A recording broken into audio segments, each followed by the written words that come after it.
playing with Michael Jackson turned my life upside down in a good way.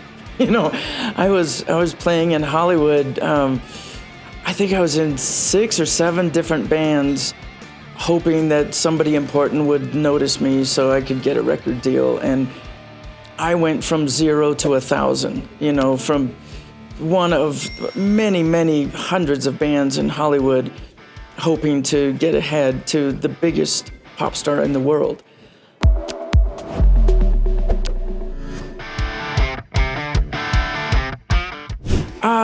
I think it's thrilling to come to Colombia for this, because in the past when I've come to Colombia, it's for much smaller shows and guitar clinics.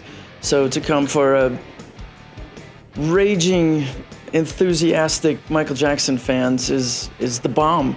The more the merrier, I say.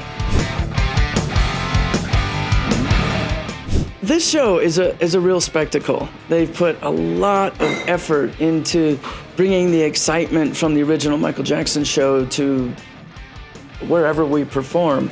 And it's very expensive. It takes a lot of work, a lot of continuous rehearsal, and a lot of attention to detail to really bring it alive.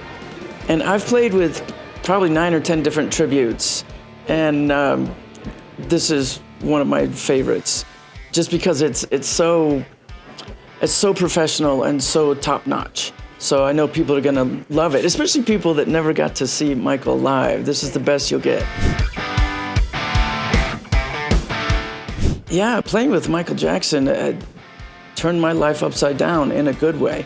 You know, I was playing in Hollywood. I think I was in 6 or 7 different bands, hoping that somebody important would notice me so I could get a record deal. And I went from 0 to 1,000, you know, from one of many, many hundreds of bands in Hollywood, hoping to get ahead to the biggest pop star in the world.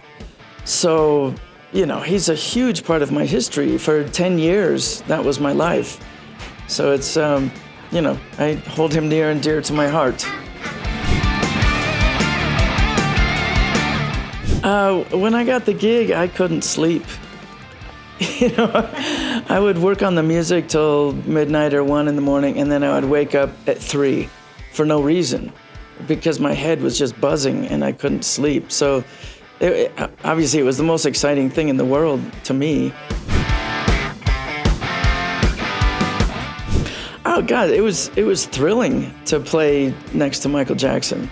You know, and even when I wasn't featured, when I was just playing parts in the back, to be able to look over there and watch him dance and sing was the best seat in the house. Especially for Billie Jean, at the end, it was only drums and dance.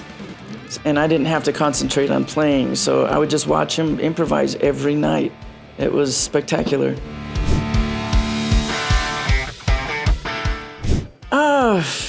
Well, there's several things. The power of rehearsal, because it's the most I ever rehearsed before or since for anything. In fact, when I played with Jeff Beck after that, I always wanted one more week before we went out on the road, you know, to get those repetitions in so you're confident when the gig starts. Also, the power of creativity and theater on top of the music, because his shows, music was only the base, and then he would build on top of that, adding lasers and smoke and costumes and videos and all kinds of things to think about. And so it just made me ultra aware that when you're on stage, no matter what situation it is, there's always somebody watching you. So you have to be conscious of that and try to make it entertaining. And gosh, there's probably much more, but those are the 2 big ones. Human nature. Human nature. Yeah, it's just a gorgeous composition, and what they did to it in the live show with surrounding him with laser lights just transported it to another world. Thank you. You know, he gave me an opportunity, and especially when it was very uncommon to have women in the band, he gave me a chance. It's not usual. happen. Yeah. But right now, maybe It's more. changed Yeah, in the last 10 years a lot. Yeah.